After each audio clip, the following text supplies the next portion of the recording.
Hello, everyone. Welcome back to Expand with Jenna Brown. I'm so excited because I have two of my faves here today. We have been through a lot together in so many different forms. Jenna and Lauren, they are feminine business coaches, feminine leadership coaches. They're doing so many amazing things out here in the online sphere. So say hi, guys. Hello, this is Lauren. Hi, everyone. It's Jenna. Super excited to be here and just really kind of share our journey with you today. Yeah, so I am sitting outside, FYI, those of you that are listening. So you might hear random like birds chirping in the background, allowed to just be white noise to really soothe your bodies. So I asked Jenna and Lauren on here today because they have been through such an incredible transformation in their own lives and their business together as partners and as business partners. I should probably clarify that. And although they're like little wifeys, but they have husbands and kiddos. And their journey together as business partners is so inspiring, and they've just been through so much. And so really where we just wanted to start off this podcast with is just starting the conversation of like, tell all of us how you got started in business. I know. Where do I begin? So I feel like it goes back to the MLM days was when we really first got started. So I actually, when I started my MLM journey, multi-level marketing, I was teaching full-time. So I taught elementary school, 4th and 5th grade for 8 years and started doing fitness coaching. And I ended up reaching out to Lauren through that because in the like predatory fashion that I learned how to market back in the MLM days, I was seeing her journey of after baby and like really getting her fitness routine back. So obviously at that point in my like toxic marketing head, I was like, you'd be a great addition to my team. And so that, and it's so crazy to even like say that out loud because now where I'm at in my journey, like I would absolutely never do that today. But I mean, in the honor of full transparency, like that's literally how we started. And it just blows my mind because Lauren and I actually went to the same high school together. So that's how we were Facebook friends, but we didn't know each other. Like we were not friends. We did not hang out with the same crowd. It's a podcast for another day if you want to hear about our lives back then. But really the first time that we actually connected was in the business realm, and doing that together. Just, you know, most people like go into business with their best friend. And I feel like we kind of had this opposite spin of let me invite you on my team. And then over the years, she became my person. Like I cannot imagine life, business, anything without her. Like we are such a kick-ass team, but it's been a journey to get to this point. Yeah. And I wanted to add too, so at the time when Jenna reached out to me, I was also a school teacher. I taught geometry for 5 years at the high school level. And then I taught algebra at the middle school level for 1 year before I resigned and retired from that lovely career. But I wanted to say that even though the MLM days, which we'll get into here in a second, were definitely super toxic in the way that we were running our business. If you're listening to this, I want you to know that your journey is your journey for a reason, and you have to go through specific things in order to have these realizations and be able to grow. Because I mean, even though the business that we originally started together was burning us out like to no end, if she wouldn't have reached out to me in that fashion, we wouldn't be where we are today. So this is where I really want to get into just a quick snippet. We'll go back to our story of like rules just don't really exist. I feel like, because at the time that was a rule that we were following, or that Jenna was following, that our MLM company really preached and taught, and how to get sales, right? And it worked for a while, but would I coach someone on that be the way that they would do it now? Not necessarily, unless it felt really natural to them. So really what I want to get into here is like, what we've learned throughout our business journey is that things are going to fucking shift all the time. You're going to do something one way for God knows how long. And then you're going to be like, why did I do it that way? And then you're going to do it a different way. And like, it's just the way it goes. And try not to beat yourself up about the past version that you were, because you never know where you're going to be. I love that. I love that so much. And I think too, I mean, looking back on those days now, and even looking back on our teaching days, like we have so many leadership skills that came from our classroom days and from our Beachbody coaching days. And I feel like it's just kind of been this process of sifting through like, what actually do we want to continue to bring with us into this next space? And what is it time to let go of because it's no longer serving us? And that's just been like our constant cycle over and over and over again. Right. Because that's what being feminine is. Yeah. Right. Yeah. So this is really fun. So I just love hearing you guys talk like forever. I'm just like, you just keep talking. I'll just listen. Oh, wait, I'm supposed to ask you questions. Fun fact. So Lauren and I actually went to college together. And so that's actually how I met Lauren, and I met Jenna through Lauren. And I actually was a part of their MLM team through Beachbody. And so it's fun for us because we have all been through so many different layers of business and entrepreneurship / life. We're all mothers that are sitting on this call. We're all wives that are sitting on this call. And Jenna and I are both generators. I'm an MG and Lauren is a projector. And so I kind of want to hear, let's fast forward a little bit. So from being in MLM days to in Beachbody coaching, you then branched out into your own coaching business. And that was super inspiring. And you were coaching women on how to build a business. And you were also doing your own nutrition type thing. I mean, I hope I'm not like downplaying that. That was really awesome that you guys stepped out and did that. What was that journey like going from being like, this is our MLM business into stepping out and really trusting yourselves? It was kind of really scary at first, honestly, because in the MLM world that we were in that time, it was very, you do it this way and you follow these rules and you be a Beachbody coach until the day you die, and you run challenge groups until the day you die, and you just sign coaches until the day you die. Like that was like to the book. Right. And so when Jenna and I it came to this point where we were doing all the things, right? We were everything that our upline was telling us to do, everything that the CEO was recommending us do for the MLM company. And even though we were, getting more successful, air quotes here, I guess, it really never fulfilled us. There was always something missing. And what really was truly missing for us was more of that deeper connection with our clients and getting deeper into why are people not able to stay consistent with workouts? Like what's really below the surface and how can we really help them? That's what we were at in the time when we were working with them. And it was just interesting that this company was preaching that all of their stuff was the ultimate solution for all these people. However, these people would buy the products and it wouldn't be the ultimate solution. So that really gave us this window of like, well, shit, there's a lot more to it than just drink this shake and press play on this workout program and eat out of these stupid ass containers. Like there's way more to it, and everyone is so different. And this company is preaching that everyone's the fucking same and everyone has to show up in the same way. And that didn't sit well with Jenna and I. Yeah. And it's so funny, like thinking back on this. And Lauren, I love how you said like wherever you listening are at in your journey is exactly where you need to be right now. Because at this point, when we were like, oh my gosh, something's not working, that was the point in our business where we started doing free calls. Do you remember doing that? Oh yeah. Lots. We had like 100 and some people in this Facebook group that we were running, right? And we would just offer free calls for people like, come on. And people would stand us up. They would like not show up, or they would show up and then just dismiss everything we were saying. We did have people that like took it and ran with it, but also those were the people that didn't really need free calls with us.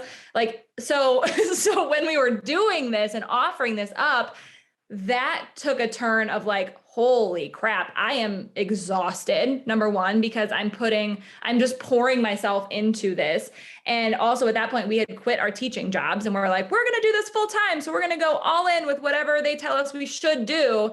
And it started this fear story almost of like, oh my God, well, what if I don't do exactly what they're telling me to do? What's going to happen? And so we just kind of dug ourselves in, like just super, super disciplined with it.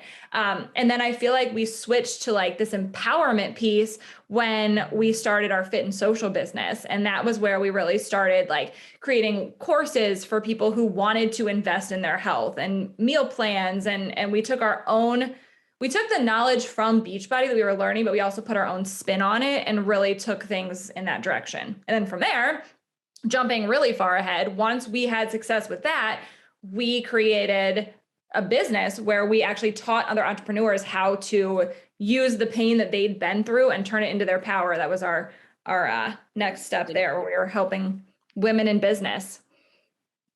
I love that. So from a person that was watching you guys and watching your journey, it was inspiring to watch you guys move through all of those different parts of your journey. And on my side, so where I was kind of at during these phases was, so everybody listening to this, if you don't already know, I was running a nonprofit for 5 years. I got really sick. I spent a whole year laying in bed contemplating what is the purpose of life? Nothing. Okay, cool. And then when I was like just getting back into my body and healing my body, that's when I was using Beachbody as a tool. And that's why I was just like, oh, like, sure, Lauren, I know Lauren, I'll do it with Lauren. And then it was like, oh, sure, I'll be a coach because I love to encourage people. And it actually, for me, Beachbody was just like this really cool step into the door of like, Jenna, remember who you are. And for me, I was just like, I had been so burned as an entrepreneur and so burned in the nonprofit sphere that I was like, I'm never doing anything like that again. And so when I opened myself up to this other way of just like, I just remembered who I was. Like, I was like, duh, Jenna, you're a leader. Like, you are naturally like coaching people every single day of your life. This is what I've done since I was a child. Yes, this one avenue was like in health and wellness, but no matter what, I was already talking about the things that I literally am currently teaching on. So I was like, oh, well, I'm going to do my own thing. So ventured out into doing that. And my business, like, pretty much has just been a constant growth of taking off, like the majority of the time for the past 2 years. But watching you guys is really cool to see how you were doing Beachbody, moved into fit and social, really like doing this thing. And then I also was witnessing this aspect of where I was seeing like that it wasn't resonating anymore. And I was like watching and I was like, oh, it's not resonating anymore. It's not resonating anymore. And there was this part or like this portion where I was like, I felt like I was always telling you guys, like, you're incredible leaders.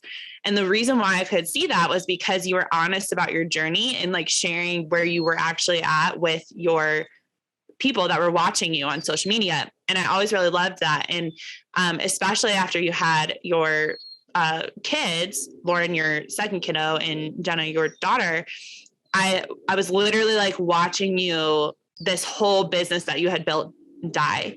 And I knew this because, hi, it's me. And also because I had went through that. Like I built a whole nonprofit that I was holding on to of like, this has to stay. But I knew for 2 years, like it was dead and it was hard to let go of. And so anyways, I'd reach out from time to time and be like, you guys are incredible leaders. Like, I'm watching you, like you're being authentic and real and vulnerable with where you're actually at, and not, I could tell you weren't clinging on. Even if like, however you look back, like it's from my perspective, like you never clinged on and you were allowing yourself to evolve, which I automatically knew like, this is going to be amazing. So let's kind of talk about from your guys' perspective in this space of allowing this old version of your business to die. Like, what was that like? And how did you know it was time to allow that to die? How did we start working together? Share a little bit about that. First of all, thank God for you at that point, Jenna, because I feel like me personally, I had shame around that. Whereas like you kind of opened the doors to, no, this is actually what feminine leadership looks like. That's what it is. So Lauren, Take it away. Well, I actually remember it was one of like the first, it was like when reels were kind of new on Instagram, right? So we were kind of playing around with it. And I remember I made one, and Jenna, you commented on it. It was one where I was like basically just talking about how everything that I used to preach, I'm like questioning at this point. It was kind of like something like that. And it was really scary to post it because at the time, I remember I was actually seeing a therapist because I had just had my second son. And I knew with my first son, I had postpartum depression. And it was really a hard journey for me to kind of, come back and feel good and happy and all that stuff again. So I was a little more proactive with my second son, and I hired a therapist kind of right off the bat. And I remember meeting with her, and I was telling her about how my business, I'm just not excited about it anymore. And I just like feel like a fraud, and I don't really want to talk about it. And she was like, why do you feel like a fraud? And I'm like, well, because, we're preaching all about like this weight loss stuff. We just had our babies, we're trying to, whatever, we were building like another program about weight loss. And I'm like, I don't really care about that anymore. And like, I don't even know why. Like, it's just like, I don't give a shit about that. And I'm like, but I'm so terrified to say something on social media that I used to like preach and like post transformation photos of my weight loss journey, like 24/7, like all the time. And now like, I think it's a crock of shit, like literally like that big of a flip. And I know for me, like the turning point really was after I had my son, and Jenna can chime in with her story too, but I know she had something kind of similar happen. We actually ran this challenge. It was called the Slim Down Challenge. It was like our first kind of like mini program after having our babies, trying to get back in the swing of things, whatever. And I was like, we like gave all these meal plans out, the ones that we were using in our fit and social days, right? That everyone was like raving about. I was like, oh, they're so good. And I could not follow it. Like my body would not let me, like literally was like, no, we're not doing this. And I'm not going to get deep into like my history, but I'll just kind of be brief here. I've suffered from extreme negative body image and an eating disorder for a really long time. And Beachbody Days really ramped that up. For me, I did a fitness competition and weighed like 110 pounds, which is like so way too small for me. I lost my period for 6 months. And so when I was getting back into the meal plan after I had my son, my body was like, you cannot do this to me anymore. Like we're absolutely done. And this really kickstarted our intuitive eating journey. Both Jenna and I went on together after having our babies. Oh, so fucking fun to talk about this. Like, let me just tell you, the universe knew what it was doing when we got pregnant within 6 weeks of each other. Like, seriously, like who could have ever called that, right? Like someone up there or down there, wherever they are, knew what was happening when you got pregnant. And then they were like, oh, also Jenna, you should have a baby within 8 weeks because hello, you're going to go through this giant transformation at the same time. And I am forever grateful for that because I had a very similar trajectory where I had my daughter in October. We hosted this Slim Down Challenge. I mean, literally, I think my daughter was like 5 weeks old and I was making graphics for this Slim Down Challenge. Like it was so toxic in a personal stance with like the dieting and all of that. But the toxicity was even worse in terms of business because it was like, I was just constantly operating under this energy of having to prove myself. And, we had made 6 figures in our business the year before and then gotten pregnant, had babies. And so I was telling my husband, like, no problem. We'll be back at it by January. Like, we got this. Like, I was just so like falsely confident in that because I thought we would be able to just like pick right back up and host a Slim Down Challenge and keep working with clients the way we'd always been doing. And we'd make another 6 figures and probably even more. And it'd be a great year. Right. Well, it literally couldn't have been further from that. Like we hosted this Slim Down Challenge and honestly, it was great. Like we did live calls with the clients who were in there. We had so many like mind blowing conversations and really kind of took it away from the weight loss standpoint. But that was like our transition, because I couldn't follow that meal plan either. I could not do it. My body would not let me follow it. Like I was miserable. I literally followed it one day to a T. And I was like, why do I want to die? I literally can't follow this. And so then it was like, holy shit balls. What is our business? What is our business now? Because this is what it was. And it is this no longer. So like the wheels just kind of, I don't want to say the wheels fell off. We literally like unscrewed the wheels and just threw them off. Like it was 100% our doing of like, okay, we just had these babies. We need time to figure out who we are, what our gifts are, and what we want to bring to the world. And that led us to our intuitive eating journey. And so naturally then we're like, Lauren and I are like pretty incredible at learning something and then immediately teaching it. I think that's a gift we learned from our classroom teaching days. And I will stand up for that until the day I die, because the whole point we're on this earth is to learn something. And if it changes your life, share it with other people. You're allowed to change your mind, whatever. But while we were in our intuitive eating days, we're like, oh my God, we're intuitive eating coaches now. This is what we do. Like, let me help you. And it's just funny because I feel like the transformation that we went through, it was like, what, Lauren, like 5 months maybe of intuitive eating. And I feel like, I mean, not to say that we're like perfectly healed in all aspects of our health and our journeys, like that's not what I'm saying. But I feel like we got to a point so quickly with healing our relationships with food and with movement and with those things that we were like, yeah, I don't really want to teach that for the rest of my life either. So also now what is my business? Like, what is it now? And this is kind of catching us up to the point where we connected with Jenna, because I at least was not seeing all of this shift and all of this change as a skill and like a leadership quality at the time. I was so in my head, just with like, holy shit, what's wrong with me? Because why do I keep blowing shit up? Why do I keep like starting something and quitting it? I was also had a really tough time with my daughter postpartum. I didn't even start seeing a therapist until she was 8 months old. So just like, and looking back now, it's like, holy shit, what a freaking ride. But when I was in the middle of it, it was just like, I wanted the answers immediately. I was so impatient.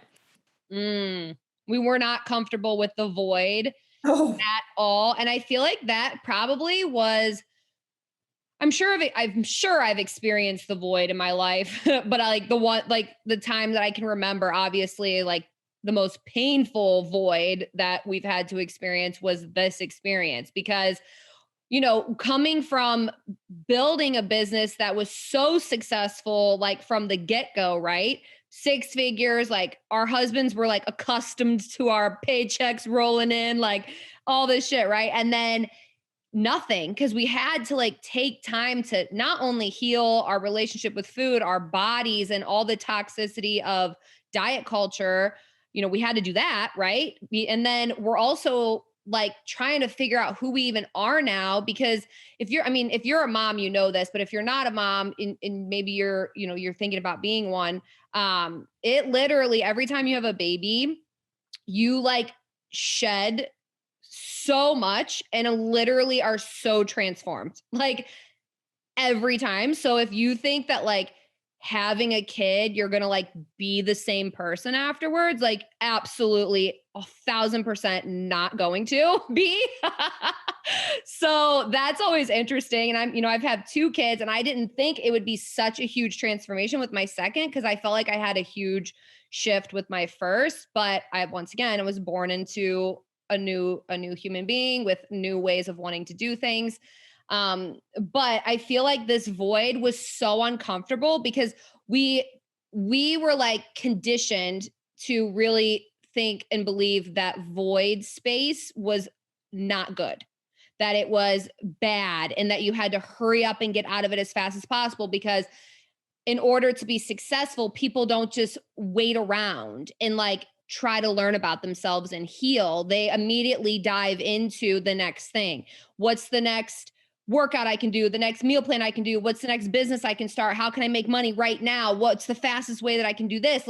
And we were so still, I feel like we were battling with that. So I guess what I want to say here is, if you're feeling this like internal battle of like really like in your mind wanting to do something, but your body, like there's something that's literally just like not letting you. I don't even know how to explain it. It's like almost like a force field that like you try to go through and it just like shoots you backwards. And you're like, what the fuck? Like, I don't understand. If you're feeling that battle, that's really where your body's like, this needs to go.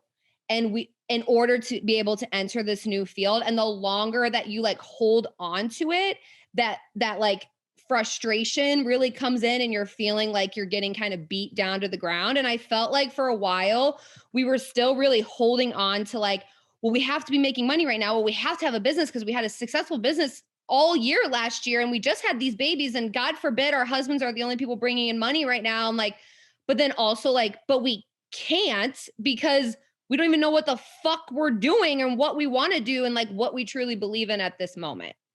So it was a little challenging there, but obviously we worked through it and now here we are. When I feel like we had to experience that void because now as feminine business coaches, like we basically are inviting others to just step off into the void. Like that's what our clients are doing. Literally. Literally, when they work with us, it's like, oh, something's not working for you. Well, here, let me shove you into this void space and then hold your hand through it and help you with all of these ego deaths and all of the stuff you're experiencing. We had to go through that ourselves and feel that discomfort and really learn from it and know that it's okay to be in that space. And not only is it just okay, but that's how you grow. That's what you need at the time. It's literally like evolution. I love that you guys brought that up because so many aspects of your journey in that part of where you were in that void, like everyone listening doesn't know, but like you were literally sharing that. And that's what I found was really beautiful about that time. And like immediately I was just like, whoa, like they are such strong leaders because that takes balls to literally like show your face on social media, like in general. And then also to show your face and be like, yeah, everything that we were doing, by the way, we don't really resonate with it anymore. However, you still didn't have the thing. Like you weren't like, and this is what we're doing and we're multimillionaires. And this was our transformation story. It was like you were in the middle of the void, sharing the void wisdom with other people. And the one thing that I wanted to say is like all of us so desperately look at like people on social media who are, you know, whoever's listening to this, like you might look at any of us and be like, wow, they know so much more than me. But, and I always tell people this, like when they're like, well, I just wish it could be like how it is for you. And I'm like, do you actually wish you had my story? Like, do you know what my story was? Like, did you really want to almost die and like literally lay on your back for a year and like think like literally watch every relationship leave your life and every single thing you believed in not to be true? Like, do you understand the pain that I let myself feel? And I think that that's like what people need to understand is like, you literally can't become wise in life until you decondition all of these ways that we think, or all of these versions of ourselves that we think we are. And deconditioning is not like easy. It's painful. And especially in the beginning when you have no idea what you're doing and you're like, why, you know, and it teaches you so much because it gives you the wisdom, just like you were saying, of like, we are going to keep evolving. And I know that's been a journey that we can talk about in a minute that all of us have went through in some way, of the fear of like, well, shit, I'm going to have to do this again. Right. Because we as feminine core beings, like we're constantly dying and being rebirthed. And just like Lauren said, with each baby, I have 3 kids and every single kid, I'm a new version on the other side. And it's not like they pop out and then I'm like, and here I am, this new beautiful version. It's like, no, like I have 73 ego deaths in the midst of that and 12 existential crises that I'm like, the world is ending and I hate life, where then it's like rebirthed on the other side as wisdom. And I think that that's really cool. And one thing I want to bring up is, so in this time where we started working together, and you were intuitive eating coaches, and that, which was awesome. And what was really funny was when we would have conversations, you would say, yeah, but I know what we want to do is coach women in business. Can you talk a little bit about how like you were staying there, even though you knew eventually what you wanted to do is what you're doing now, and like why you think you made yourself kind of stay there before you were like, now I'm officially allowed to quote unquote, someone has given me a certificate that allows me to help women in business. Oh God. Yeah. It was so bizarre.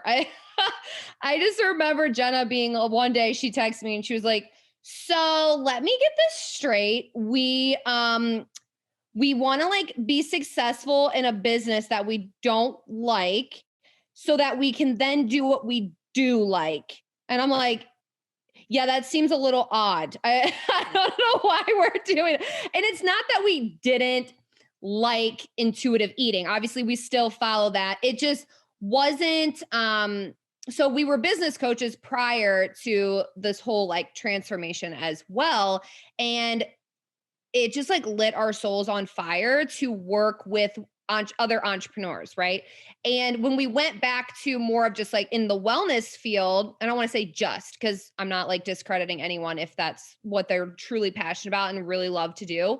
But there was just felt like it just wasn't as exciting. It didn't feel like something we really wanted to like actually work with anybody through, but we felt this like forceful nature of like, well, we have to, because who's going to think that we're good enough as business coaches if we don't say, okay, well, we just made, and by the way, a lot of our success, before we started really deconditioning and healing was you have to make a certain amount of money in order to be considered successful, right? So in our brains, our measuring was, well, we have to make 6 figures again in this intuitive wellness coaching, then we'll be qualified to walk somebody through business coaching.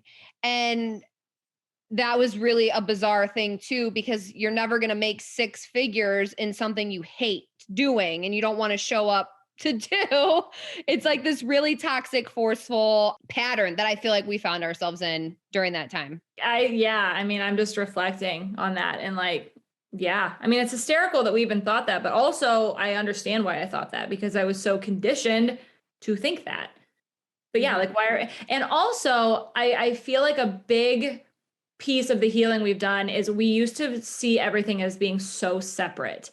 Like, okay, we had 2 separate Instagrams for like the fit and social side and then the business coaching side of our business. And I remember saying, oh, well, this will make so much sense. We'll just go back to, because we had just done like 2 kick-ass cohorts of business coaching that we absolutely loved. And we're like, well, okay, now we're going to pause the business coaching side, even though we just loved it and it lit our souls up for the last however many months. But we're going to go back to the fit and social side now because it will make sense, because that's what we're going to be focusing on personally, because we're going to want to lose the baby weight. Like that's literally what came into our heads at the time. And how separate is all of that? And then when we were like, actually, I don't care if I lose baby weight like this. I don't really want to do this anymore. Like I want to just live my life and enjoy my life. And I mean, God, Lauren, I think back to the first call we did with Jenna Brown before we even started working together, and you were crying on the call because you were like making peace with hot dogs. Like that's the trajectory of the healing that we have done in such a short amount of time. Like, who are you? I message them like every 3 days, by the way, and I'll be like, who are you? Like, do we all remember like what in the hell? And I think that's like really what people should understand is like when we're having this conversation, this is not that long ago, right? This is truly the power of doing subconscious work in quantum healing, because quite literally like the whole entire reality shifts. And then everyone is just like, how was I ever that person? Like it does not resonate at all. That's why it's so crazy. It's so crazy. I think about that for you too, Jenna, because I mean, my daughter now is 18 months old. Lauren's son's 17, 18 months. Neither of them are 2 years old yet. So like all of this that we're talking about has been in such a short time span. But like, even thinking about your life, like when you share your stories about like going septic and having all of that happen to you and like being bedridden, like what was that, like 3 years ago, 4 years? 3.5 years ago. Effie's 3 tomorrow. Yeah. Like, 3.5 years ago. I'm sorry. What? What's happening? Who are we? Who are we? We don't know. It's unbelievable. And I think that this is where people, I mean, those of you listening, like when you feel this aspect, and I feel it like literally currently right now for myself of like, when you feel this aspect and you're like, shit, things are dying. I can tell things are dying off. Transformation is coming. You need to know that like the things that you're manifesting and that you said you want are literally so close to you, you cannot even begin to imagine. And it's the resistance that we have because of the ego, because of our conditioning that says, well, no, I have to stay doing what I was doing. And like, what is going to happen if I let go of this? Right. And because we are not taught, the feminine wisdom has not been passed down through generations, even though it lives literally inside of our bodies, is when you surrender to death, like rebirth has to happen. And that version of you that you desire and want to manifest is your rebirth waiting for you. It will happen. It's literally fact. But so many people resist and then they end up dead inside. Like death can be a beautiful process. As you know, it's like an artist process for me now when I surrender into the things dying. But when we resist it, that's when we experience the death that I really think is like true hell, like in people's experience, because they're literally like dead inside. They no longer evolving and they're no longer growing. And I think that the thing that truly stands out to me about all leaders and the thing that I tried to teach in anything that has to do with leadership is if you do not see death as a portal, like if you do not see that this version of you has to die and that's like going to keep happening over and over again, you've missed the whole point of life. I feel like that was a piece that I was kind of missing for a while too in this, because I mean, even like 6 months ago, I went through a period where I was like really scared to let myself get really excited about what was coming new, like about things that we were launching, because I was in my head of like, well, when am I going to blow this up? Like, oh God, like, am I going to do this forever? And that's so conditioned in me because I mean, that's like the patriarchy of like, get a job, do the same exact thing every single day of your life until you retire. Like it's that whole thing. And so I really had to separate myself from that and really make peace with the fact that like, hi, the things that I'm teaching right now, I'm so passionate about because they have just transformed my life in the last year. But like next year, am I going to be teaching the same thing? I don't know. Is it going to be the exact same way I'm teaching it now? Probably not. And that's okay. But right now, like this has changed my life and I'm going to share it with you. I think this is interesting. We actually had someone email us the other day. So we have this free like masterclass that we have, and it's about the manifestation process. So we sent it out. She watched it.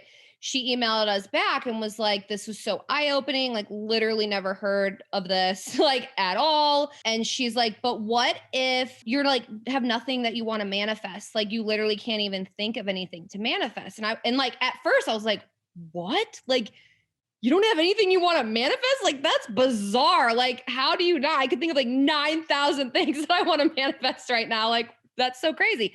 But then I took a step back and just listening to you, Jenna, talk about, you know, when people have that like dead inside feeling and knowing this person, I'm like, well, it actually makes sense because when you're so busy with being busy and like being obsessed with doing and always having to accomplish something and never allowing yourself to step into the death, never allowing yourself to step into the void, never surrendering to literally anything. Yeah, you probably have zero fucking room to even manifest, like even care about manifesting anything else in your life, even though naturally you're manifesting what you have actually right now, like subconsciously you're actually manifesting it all, whether you're trying to or not. But I just found that super interesting because I feel like, especially so as we're, you know, recording this episode, I feel like I've been in an interesting place. I'd maybe call it the void.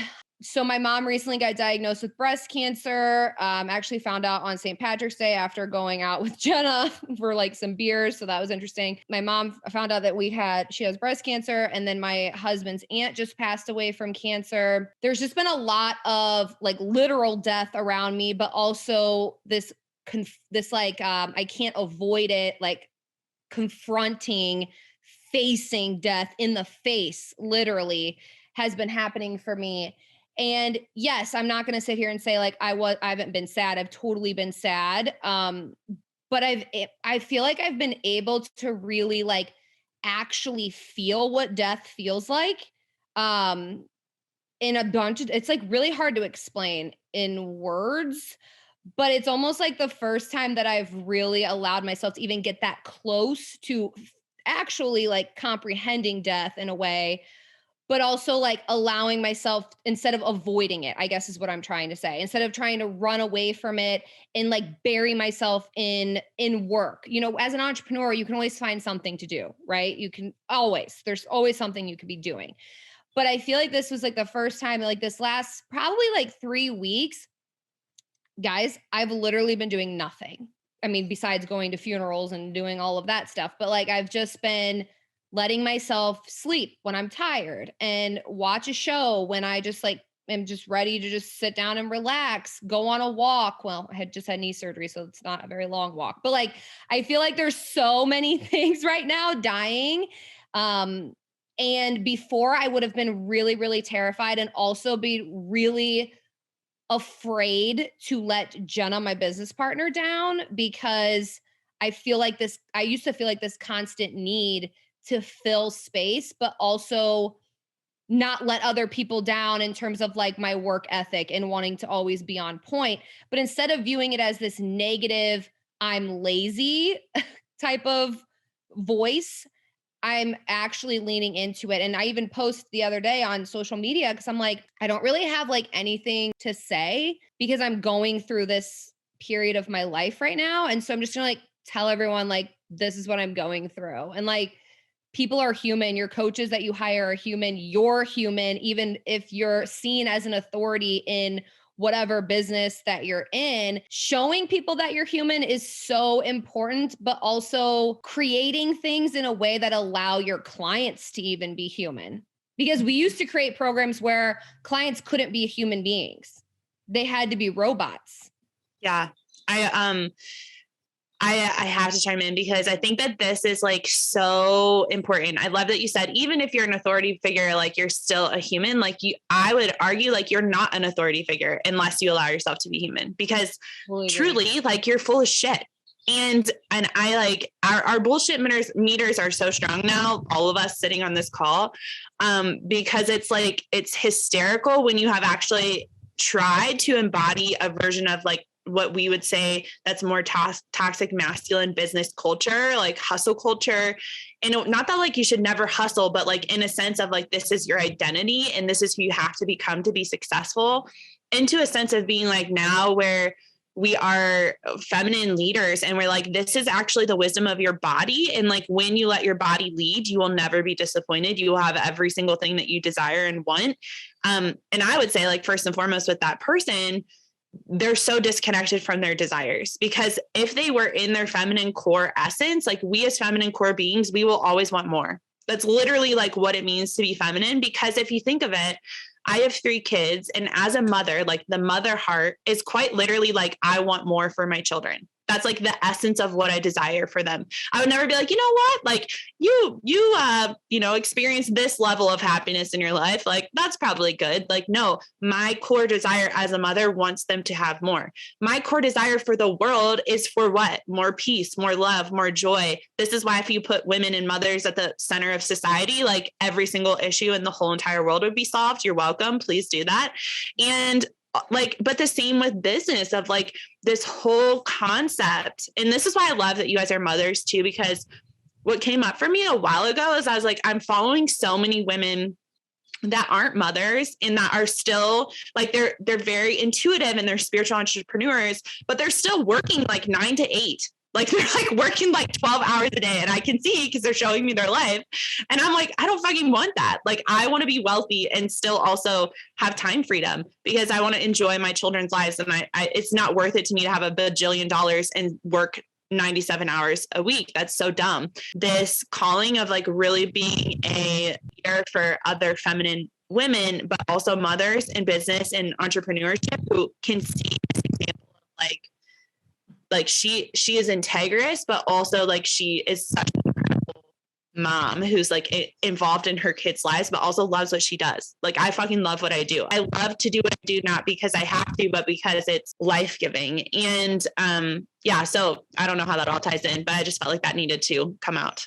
Well, it does tie in, because that's the conversation Lauren and I had right before we got on this call with you. It's like, because I'm so proud of you, Lauren, because I mean, if this all would have happened with your mom and with your husband's aunt and all of this, like a year and a half ago, you would have just buried yourself in our work, and we would have been busy, and you would have taken time off for the funeral, and you would have bounced right back and like just put your head down and go.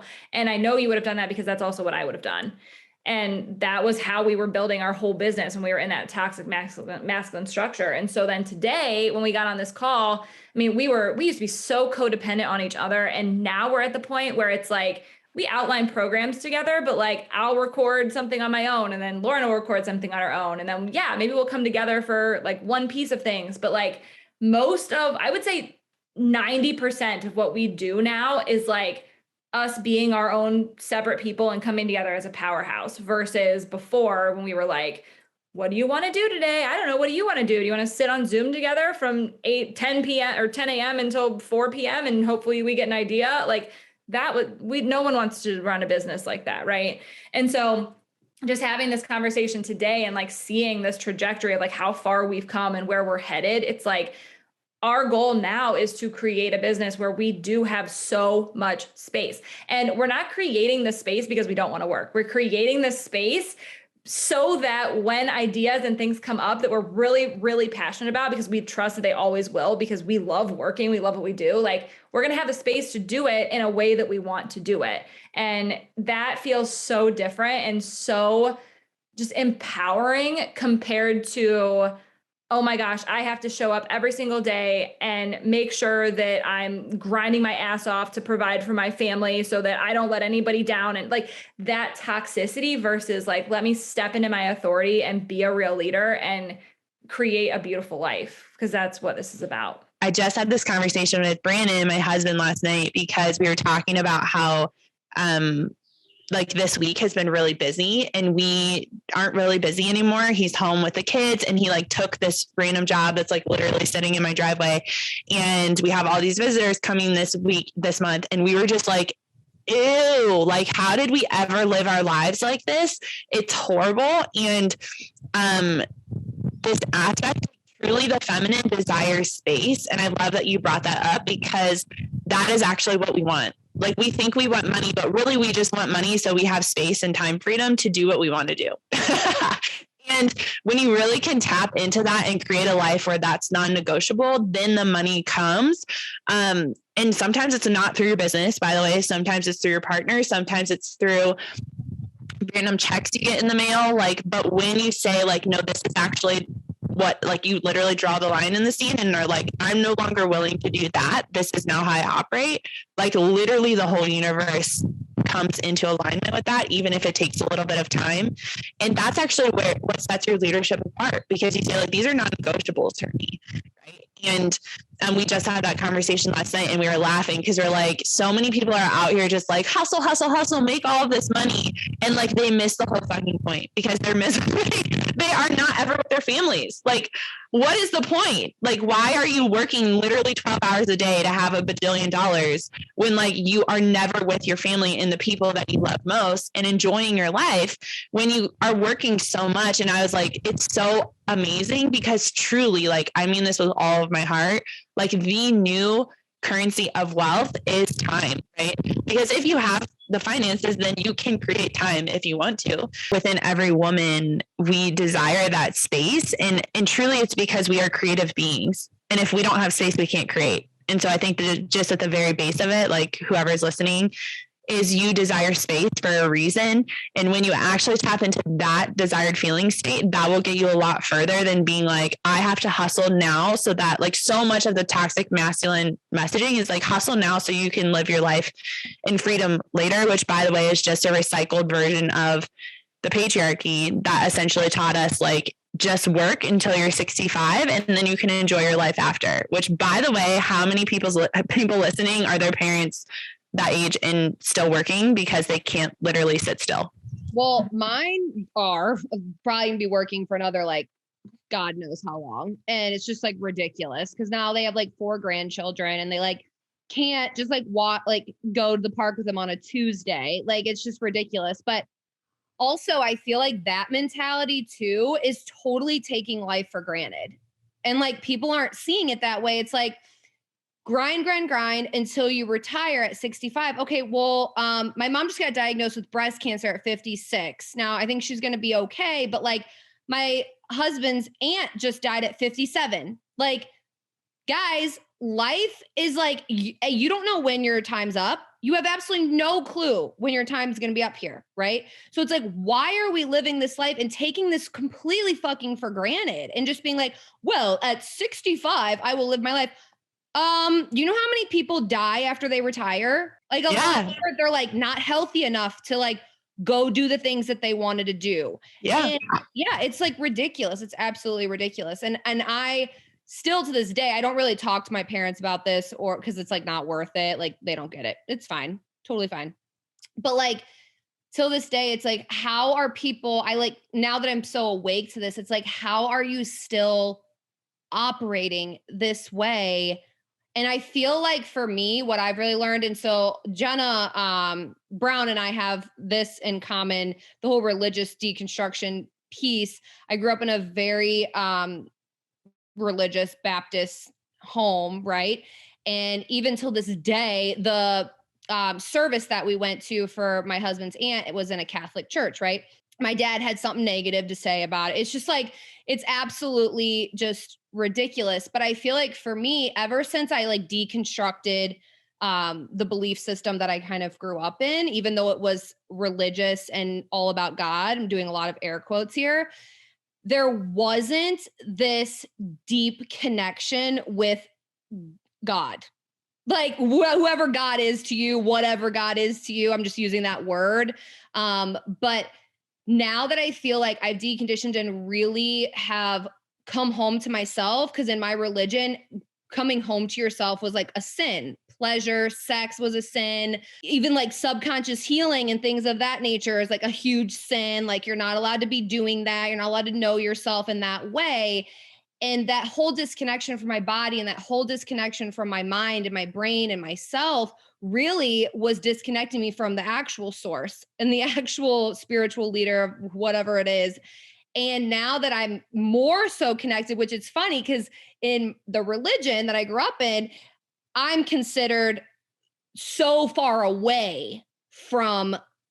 Oh, we have fallen so far. Lauren, I'm like the actual devil now. It's fine. There's sends me Snapchats all the time of Bible verses, and it's like when people around you are just so far away from it, are you gonna stay? And I'm like, I don't know who you're talking about because I'm not anywhere near far away from it, but to you, I'm so far away. So, anyways, my point is, I have such a deeper connection with Source, with God now, with myself, with nature, with all the things now, and now it's like you can't follow these stupid ass fucking patriarchy bullshit things. Like, it's like, you just like can't. And that's what I'm talking about. This like battle you feel sometimes with your body of maybe trying to go that route. Cause I was so confused because I didn't believe what my family believed. It sounded super bizarre and backwards and made no fucking sense. But I have this fear component behind it that, well, if I don't do it this way, I'm going to burn in hell for eternity, like all of that bullshit. But now that I've really let that part of myself die, like that actually, besides the dieting, that was actually one of the first things that really had to die for me. And I had to really decondition from in order to have this openness about business. I know this is going to be like my projectorness and my very penetrating aura right now that I'm going to say this. I'm sorry, but if you're fucking following religious rules like that and are terrified of going to hell and you have this belief system of that way, it's blocking you in so many fucking ways in business that you aren't even awake to yet. And it's not necessarily the religion, it's the way that the religion has been taught to you and has made you so fearful of your desires, of your body, of all the things that you can manifest in this world, of death, of life. Like it just scares the shit out of you. And when you're operating in that way, in those belief systems, yeah, you could build a successful business in terms of money, right? You could build $1 million business, but are you truly going to be at peace? No, you're always going to be fucking scared of everything. And I'm not saying I'm not scared. I definitely still have fears. That's a normal human experience. But it controlled everything. Well, I feel like that's just, it, you know, all ties back into like why we brought the 9 to 5 home with us in our entrepreneurial journey for as long as we did. Like, yeah, we quit our teaching jobs where we were like spending all day working in a classroom setting and then grading and doing stuff at home. But then we literally took that same entire paradigm and like brought it home with us until we deconditioned from all of it. And still deconditioning from it. I feel like deconditioning is there's no like end. I really don't believe that. There's just, you just become more and more self-aware and awake. And I didn't even have an inkling of wanting to question anything until I wanted to question everything. It's an awakening. It's seriously an awakening. And I think that that's something that I've even had to come to peace with in myself of like, I trigger people into that, and knowing that because for a long time, I didn't want people to have to experience what I went through of deconditioning and deconstructing religion, because it was horrifying. It was horrible to literally have to leave what I had built my whole entire identity around in my whole entire community to literally look at me and be like, you are the devil incarnate. Like that's quite literally what happened. That it was so difficult. And so there was a part of me that wanted to save everybody from that. I was like, I would rather you not have to deconstruct this and live in your like pretend paradigm that you're in. It's jarring to wake up. And that's the thing that people, you know, we're doing that in so many spheres now, and we'll continue to do it, right? Like I always say, like you might have awakened first through the medical system or through entertainment industry or through the government or through religion. But like all of those structures and systems were all patriarchy that are essentially just built up to control you by keeping you afraid. And so that's the biggest key is if people can keep you afraid, they have control over you, period. Because when you're operating out of fear, you are in that primal brain and you are not in your highest self. You're not operating from who you actually are. You're not in your intuition. You're just operating out of fear. And then that actually becomes your identity as a person who's afraid of not having money or afraid of going to hell or whatever. And that fear is actually what rules your life subconsciously, even though like people aren't aware of that. And so when we're waking up to those things, which you guys have done within business, within religion, within so many things, that's actually like the process is it can be jarring because you're literally like, everything I believed, I no longer believe. Yeah. Well, which is essentially what you did. I actually just sent a letter out to our email list a couple weeks ago about that, because truly, I think my awakening started with the medical system, like you were saying, because it was all just like this traumatic stuff that I went through when I gave birth and things that I had questioned and things that I knew were wrong at the time. And I was like trying to advocate for myself, but no one was listening. Like that really spiraled me into just questioning all of this. And then that spiraled into intuitive eating and religion. Let's just, once you get going, it's a slippery slope, but it's also incredible and it's going to change your life, but you have to lean into the void. If there's one thing you can take away from this, it's just create the space for you to feel the things you don't want to feel, because that's where the magic happens. So wrapping it up, I feel like that's the best way to end it is those of you who are feeling like you are in the void to just lean in and allow those things to deconstruct and fall. And I will say, and you guys I know would attest to this, is when you allow yourself to do it once, then you have that cellular memory of like, I didn't die when I did this, right? And like, this really did come together for my good. And I was so much better for it on the other side. It's really the first couple of times that everything is dying and like shit is hitting the fan that we're like, I think I'm literally dying. And then after you're like, oh, this is great. This just means everything that I wanted is actually coming to fruition. So, right? It gets easier to like just surrender and lean into it because you know that there's an expansion that's going to follow it. Yes. Okay. Well, you tell people before you go how they can find you on social. This is on Instagram. Oh dear God. At demand_growth_act_fearlessly. Well, we used to have dots in our old name. So I don't know. I get confused. Tell you what, I feel like the best way is just to go to our website. It's www.demandgrowthactfearlessly.com. No underscores there. Let's stick with that. We have tons of free resources, ways that you can work with us, and we can connect over there. Because we'll probably change our Instagram again at some point. Let's be real. Yes, let's keep it real. I love it. All right. Well, thank you guys so much for being here with me today. Thank you everyone for listening, and we will see you next time.